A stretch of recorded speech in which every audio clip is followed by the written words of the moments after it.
চট্টগ্রামে বাংলা নববর্ষকে ঘিরে নেওয়া হয়েছে বর্ণিল আয়োজন। নগরের সিআরবির শিরিষতলায়ও সকাল থেকে চলছে নানা আয়োজন। বর্ষবরণের আরো খবর জানাতে যুক্ত হচ্ছেন সহকর্মী রাজীব বড়ুয়া। রাজীব, এই মুহূর্তে কি কি আয়োজন চলছে, তাছাড়া সারাদিন ধরে কি কি আয়োজন ছিল সেগুলো জানতে চাই। এছাড়া আগত দর্শনার্থীরা কি বলছেন তাও জানতে চাই।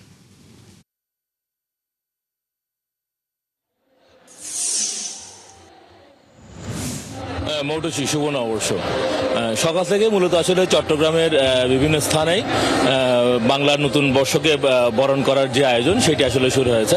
তো এটি আসলে মূলত শুধু আজকে থেকে না, গতকালকে থেকে মূলত এই কাজটি শুরু হয়েছে।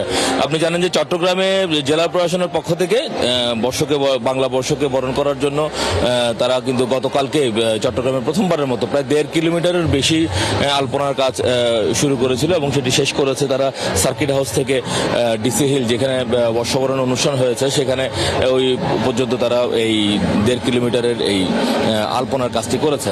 এবং এছাড়া ডিসি হিল ছাড়াও চট্টগ্রামের সিআরবি, জ্যামশন হল এবং শহীদ মিনার এবং বিভিন্ন স্থানে কিন্তু বর্ষবরণের অনুষ্ঠানটি শুরু হয়েছে সকাল থেকে।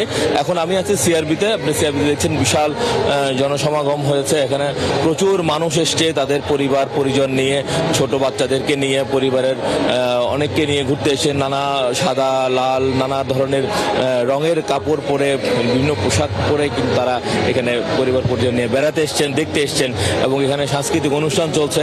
সেই সকাল থেকে কিন্তু বিভিন্ন ধরনের সাংস্কৃতিক অনুষ্ঠান হচ্ছে, আলোচনা সভা হচ্ছে এবং এই বর্ষবরণকে কেন্দ্র করে বিভিন্ন জায়গায় কিন্তু ছোটখাটো মেলাও বসেছে, যেখানে আসলে আমাদের যে বাঙালির যে সংস্কৃতির যে ঐতিহ্য সেই ধরনের লোকজ বিষয়গুলো তারা এখানে মেলায় বিক্রি করছেন। এবং এখানে অনেকে এসছেন, তারা বলছেন যে আসলে একটা সম্প্রীতির বাংলাদেশ তারা গড়ে তুলতে চান। শুধুমাত্র একদিনের জন্য আসলে এই বৈশাখ নয়, এই বৈশাখের এই যে চেতনাটা তারা যেন সারা বছর ধরে একটা ধরনের ভ্রাতৃত্ববোধ বাংলাদেশিদের মধ্যে পরস্পরের মধ্যে যেন থাকে এবং সমস্ত বিভেদ ভুলে তারা যেন এক থাকতে পারেন, এই বিষয়টা আসলে বিভিন্ন জনে আসলে বলছিলেন।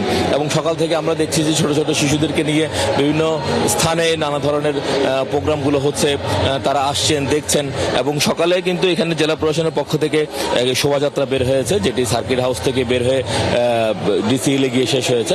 শোভাযাত্রা হয়েছে, নাচ গান হচ্ছে এবং চট্টগ্রামের যে প্রধান যে দুটি জায়গা ডিসি হিল এবং সিআরবিতে, এই দুটি জায়গায় ভূমি প্রতিমন্ত্রী মীর হেলাল তিনি এসে উদ্বোধন করেছেন এবং তিনি শোভাযাত্রায় ছিলেন।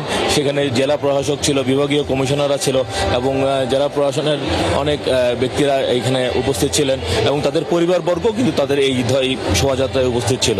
তো এখানে আমরা দেখছি যে নানা শ্রেণী পেশার মানুষ তারা এখানে আসছেন। এখনো সকাল থেকে কিন্তু বিকেলের যে আয়োজন, বিকেলের আয়োজনে আমরা দেখছি যে প্রচুর পরিমাণে মানুষ সমাগম এই সব জায়গায় হচ্ছে, বিশেষ করে সিআরবি এলাকা। যেহেতু সিআরবি এলাকাটা তুলনামূলকভাবে একটু বড়, এটি রেলওয়ে যে সদর দপ্তর রয়েছে তার পাশেই, ফলে এই শিরিষতলাটি আসলে যেহেতু জায়গা অনেক বড় এবং মানুষ সমাগম এখানে বেশি হয়, ফলে বিকেলের দিকে যে আয়োজনগুলো আমরা দেখছি যে বিকেলের এই আয়োজনে এখানে প্রচুর লোকজন সমাগম এসছে। এবং যদিও প্রশাসনের পক্ষ থেকে বলা হয়েছে যে সন্ধ্যা নাগাদ আসলে প্রোগ্রামটি শেষ করে দেওয়ার বর্ষবরণের যে অনুষ্ঠানগুলো, তবে যে পরিমাণ লোকজন আসছে এবং যে পরিমাণ সাংস্কৃতিক অনুষ্ঠান হচ্ছে, তো এটা মনে হয় না আসলে সন্ধ্যা 6টার মধ্যে শেষ করতে পারবে। এটা হয়তো 7টা-8টা পর্যন্ত হতে পারে। তবে নিরাপত্তার ব্যবস্থা আমরা দেখি। ধন্যবাদ রাজীব আপনাকে। দর্শক, চট্টগ্রামের বাংলা নববর্ষ উদযাপনের খবর জানাচ্ছিলেন সহকর্মী রাজীব বড়ুয়া।